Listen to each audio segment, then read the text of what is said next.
కాళేశ్వరంపై విచారణకు అటెండ్ అయ్యేందుకు గడువు కోరారు బీఆర్ఎస్ చీఫ్ కేసీఆర్. దీనికి సంబంధించి కమిషన్కు ఆయన లేఖ రాశారు. ఈ నెల 5 కాకుండా 11న వస్తారని కోరారు. కేసీఆర్ విజ్ఞప్తికి కమిషన్ ఓకే చెప్పింది. ఈలోగా మాజీ మంత్రి హరీష్ రావు విచారణ పూర్తి కానుంది.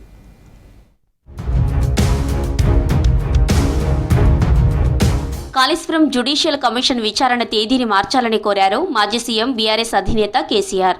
దీనిపై నిన్న ఆయన కమిషన్కు లేఖ రాశారు. మొదట ఈ నెల 5న విచారణకు హాజరు కావాలని కేసీఆర్కు కమిషన్ నోటీసులు పంపించింది. 6న ఈటల రాజేందర్, 9న హరీష్ రావును విచారణకు పిలిచింది. దీనిపై కేసీఆర్తో ఇప్పటికే పలుమార్లు హరీష్ రావు భేటీ అయి చర్చించారు. ఇంతలోనే తాను 5న హాజరు కాలేనని, ఆ రోజు వేరే వ్యక్తిగత పనులున్నాయని కాళేశ్వరం కమిషన్కు కేసీఆర్ చెప్పినట్టు సమాచారం. 11న విచారణకు హాజరవుతానని, ఎంక్వైరీని ఆ తేదీకి మార్చాలని కమిషన్కు ఆయన విజ్ఞప్తి చేసినట్టు తెలుస్తోంది. కేసీఆర్ విజ్ఞప్తిని పరిగణలోకి తీసుకున్న జ్యుడిషియల్ కమిషన్ ఆయన విచారణను ఈ నెల 11కు వాయిదా వేసింది. ప్రభుత్వానికి కాళేశ్వరం కమిషన్ రిపోర్టును గత నెల 21న సమర్పిస్తారని ప్రచారం జరిగింది.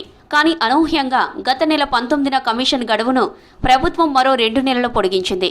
ఆ మరుసటి రోజే కేసీఆర్, హరీష్ రావు, ఈటలకు commission chairman justice PC Ghosh నోటీసులు పంపించారు. దీనిపై కేసీఆర్తో పాటు హరీష్ రావు, పలువురు రిటైర్డ్ ఇంజనీర్లు, విచారణకు హాజరైన అధికారులతోనూ కమిషన్ విచారణను అడిగి తెలుసుకున్నారన్న టాక్ నడుస్తోంది. కమిషన్ ఏం ప్రశ్నలు అడుగుతుంది, ఎలాంటి సమాధానాలు చెప్పాలి వంటి వాటిపై ఆరా తీశారని సమాచారం. మరోవైపు ప్రభుత్వ పరంగా ప్రాజెక్టుకు సంబంధించి తీసుకున్న నిర్ణయాలపై కేసీఆర్, హరీష్ రావు కూడా చర్చించుకున్నట్టు తెలుస్తోంది. 5న విచారణకు హాజరు కావాలని కేసీఆర్ మొదట అనుకున్నారని ప్రచారం జరిగింది. కానీ అనూహ్యంగా ఆయన తేదీని మార్చాలని కోరడంతో కమిషన్ అందుకు తగ్గట్టే నిర్ణయం తీసుకుంది. అయితే హరీష్ విచారణ జరిగిన తర్వాతే తాను హాజరయ్యేలా విచారణ తేదీని కేసీఆర్ కోరినట్టు తెలిసింది.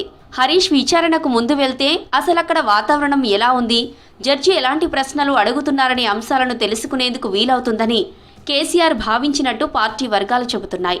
అందులో భాగంగానే విచారణ తేదీని వాయిదా వేయాలని కేసీఆర్ కమిషన్ను కోరారని తెలుస్తోంది.